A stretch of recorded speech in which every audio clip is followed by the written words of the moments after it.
Chuck and Kelly with Diane Donato this morning. We head live to our legal analyst, Paul Harding from Martin, Harding, and Mazzotti. Paul, good morning. Good morning, Paul. Good morning, guys. Good morning. Hey, so finally something knocked off 50 Shades of Grey on the bestseller list. It's that SEAL Team 6 book about the killing of bin Laden. Some different secrets. Yeah, it took really and I guess there are legal aspects. The Pentagon is very upset about this stuff, and I think considering legal action, you have that versus free speech. What are the legal aspects surrounding this book?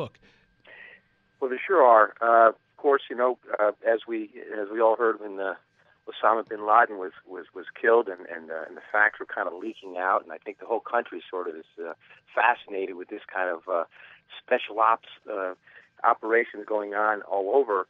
But now what we've got is one of the SEALs put out a book, and the book is detailing. He was there when Osama was killed, and I will tell you that we've got a situation where they have said we will, in fact, pursue legal action if the book comes out. Well, now the book came out, and I think they were trying to stop it from coming out, and now they've been mum. The federal government has not gone ahead and said that they're going to do this. They said they're looking at it.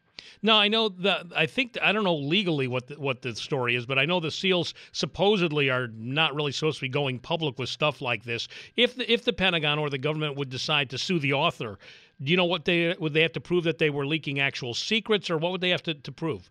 Yeah, what happened is the Navy SEAL did, in fact, sign a non-disclosure agreement back in 2007, meaning that all of his special operations would not be something that he would do any type of tell-all book or reveal without submitting a manuscript to get approval from the government. So he didn't do it. He submitted it. Now, it's a question of whether or not there's any technical, procedural stuff that he somehow has let the cat out of the bag. Some of the folks who work for a couple of Navy SEALs are coming forth and saying, hey, this operation's still sort of happening. Yeah, I guess Osama bin Laden is no longer in the picture, but there are still folks over there who are executing his operations. And that's been the criticism. The government is going to have to figure out whether or not they want this thing just to go away. I mean, the book's out. It's going to have its high and low. I don't think it's going to stay on as long as 50 Shades of Grey. Yeah, I don't think so. But right now, they don't know. We don't know. They're saying they're looking into potential criminal charges against this Navy SEAL. Paul, that's what I was wondering, is if they decide to pursue criminal charges, how severe would those charges be?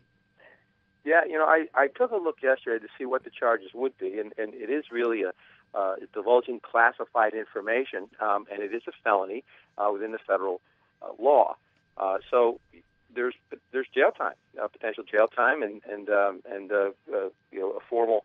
Again, he is no longer a part of the Navy SEAL. He has retired, but there are procedures in place where they can go back in, and they can sort of take away what was a very quiet and respectful departure, and they could go ahead and pull some of his benefits that he's going to get the rest of his life. Speaking with our legal analyst, Paul Harding from Martin, Harding, and Mazzotti, real quickly, a high state court is now hearing an appeal in the something really important, whether lap dances are taxable. Yeah. and I guess what this whole case boils down to whether a lap dance is actual art. The whole country's looking at this from the perspective of the folks who own the act. Because what's happening is it's just the tax bill on these lap dances and couch dances and stuff that just goes unreported. The club happens to be in Albany, which is sort of fascinating from a legal perspective. Night Moves is located in Latham, New York. And what happened is the courts have rejected their argument that this is an choreographed art form, because a choreographed art form would not be a taxable event to the club, to the individuals, but not to the club. So the two lower courts have said, no, we don't see it as being quite that. There is a tax bill owed, and it's substantial. It's $125,000. Now, the reason that this is such a significant case is there are clubs that are chains around the country. There are just lots of individual clubs, but they suspect if this one goes forward in New York from an Albany club, that this is going to have ramifications all over the country, in Las Vegas and California. So this is really being watched, and this was funded. The defense of this case was funded by Flint Corporation, and who's engaged. Oh, the Hustler magazine guy, Larry Flint. Yeah, sure is. Yeah. So do you have any? I'm sure this is probably whatever the ruling is. I imagine would be appealed again. But do you have any idea which way this thing might fall? Yeah, no, this is the final straw here. This Oh, is it the is? Court of Okay. Appeals. Yep, they've already lost a couple. Yeah, I suspect they're going to uphold it. They're going to find it to be a taxable event, and then these clubs are going to either, you have the different procedures in place. Some may close because, again, $125,000, and from an owner of the club may have it, he may not, be forced to shut the doors.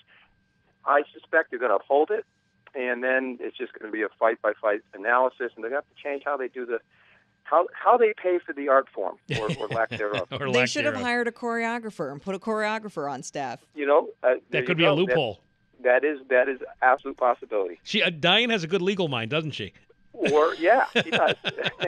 Hey, Paul, thanks, man. Nice talking to you. Thanks, Paul. Okay, guys. Yep. Paul Bye-bye. Harding from Martin Harding and Mazzotti, 1-800-LAW-1010.